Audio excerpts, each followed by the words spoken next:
Entendi.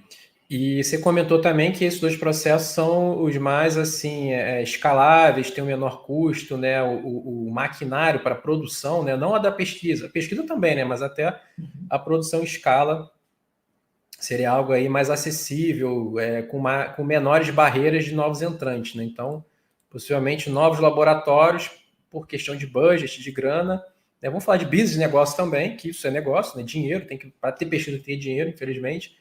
Poderia ter, né, mais pesquisas que a gente sabe que, cara, qualquer governo, qualquer empresa vai direcionar ali porque vai dar um retorno, né? E não pelo que realmente os especialistas que entendem da área vai conseguir fazer. Espero que um dia isso mude, mas tem essa questão também, né, de tecnologia, escalabilidade, enfim. Outra aqui que eu pesquisei, essa que eu não conheço, né? Eu só vi para que servem, né? Mas são as de subunidades, correto?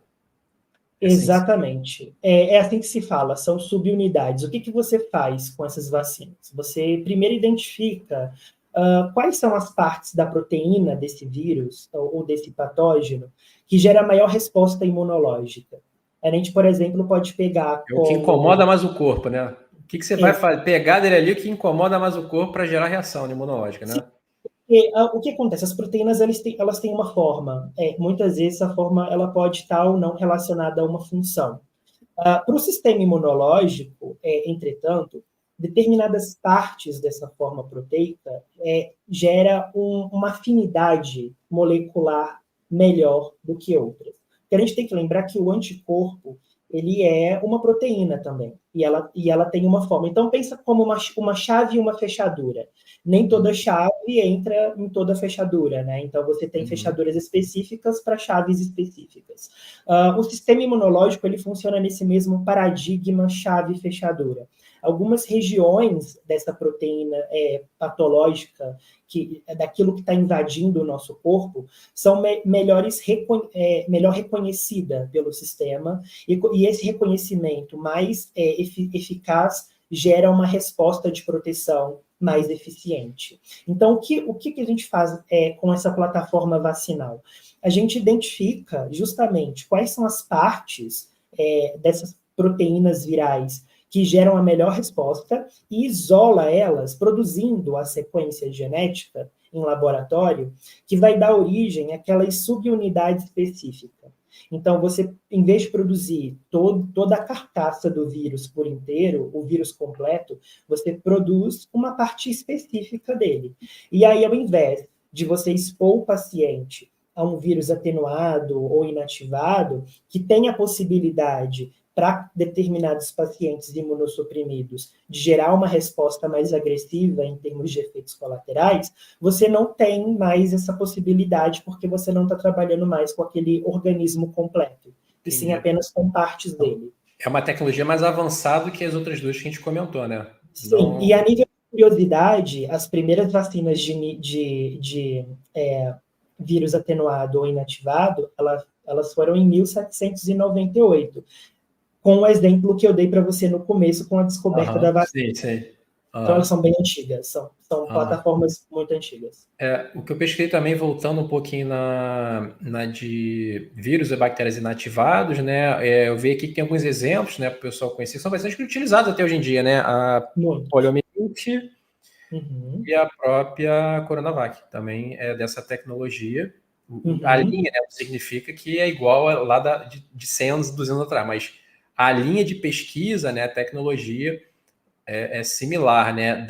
De bactérias atenuadas, eu vi aqui que tem a BCG e vacina de febre amarela, que também amplamente tem países que você é obrigado a tomar, né, para poder estar utilizando, e tríplice viral, né, que é sarampo, cachumba e rubéola. Então, são vacinas do que está na nossa agenda, né, de vacinas, e que a grande maioria... tem um laboratório que é diferente. Tá, mas eu digo, pelo que eu peguei aqui da minha pesquisa, são as mais utilizadas aí, né? A de subunidades, eu vi aqui que tem vacina de gripe, HPV, e a da Pfizer e Biotech também, que é moderna, né? Sim. Que também utilizam essa tecnologia. Elas têm desvantagens. Assim, é legal falar das vantagens delas e das desvantagens também. A gente falou que a subunidade ela tem a vantagem de não gerar uma resposta agressiva para determinados pacientes imunossuprimidos, a desvantagem delas é que muitas vezes você não gera um repertório de anticorpos muito robusto.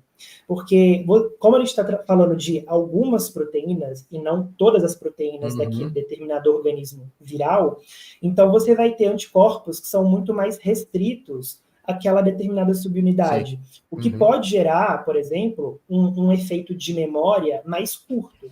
Então, por exemplo, algumas vacinas, você pode ter que tomar elas em um intervalo periódico menor do que outras, em partes, não unicamente, mas também por conta dessas plataformas de subunidades que são mais restritas a determinadas regiões desse vírus, e não ele como um todo. Sim.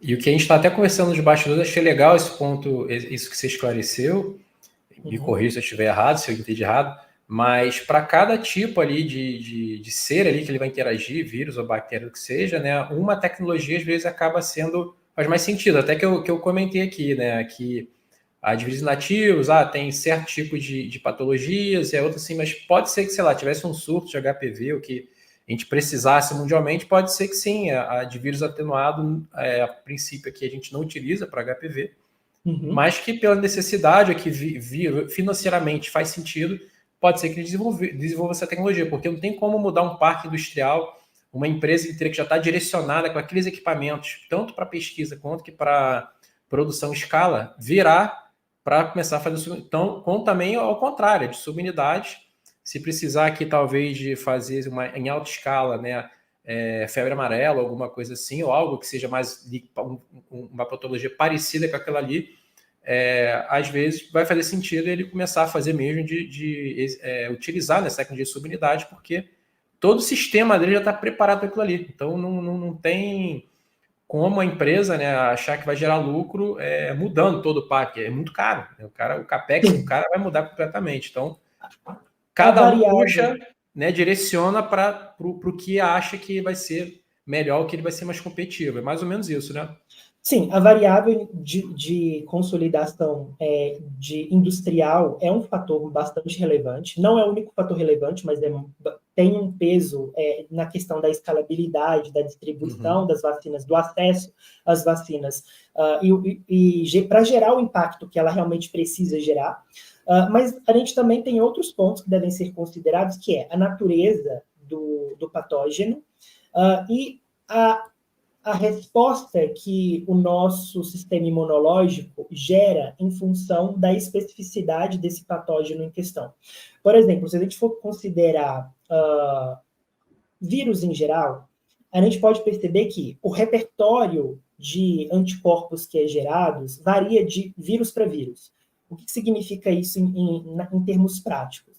Existem repertórios que são fracos, que ele gera uma resposta imunológica, mas que não é duradoura e que não é robusta, e que, portanto, vai fazer com que seja necessário a gente conjugar tecnologias vacinais. Então, a gente utiliza mais de um tipo de tecnologia vacinal para criar uma única vacina que tenha por objetivo aumentar a capacidade de resposta do nosso sistema imunológico àquele patógeno.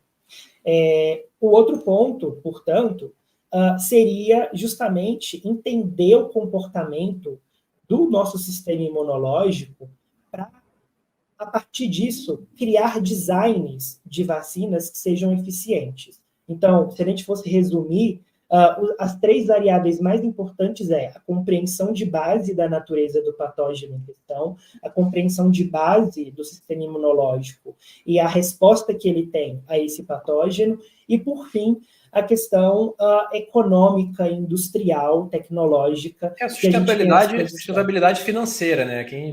Sustentabilidade não é só energética, não é só... Eu digo, pegada de carbono. Quando a gente fala de sustentabilidade no mundo dos negócios, sustentabilidade financeira faz sentido. Exato. Aquilo ali vai sustentar, vai parar em pé, não adianta a gente criar também algo louco, né? Fazer um computador todo de ouro que você não vai conseguir, um celular todo 100% de ouro, você não vai conseguir botar aqui para frente. Poucas pessoas vão ter acesso àquilo, a tecnologia não vai fazer sentido, né? Exato.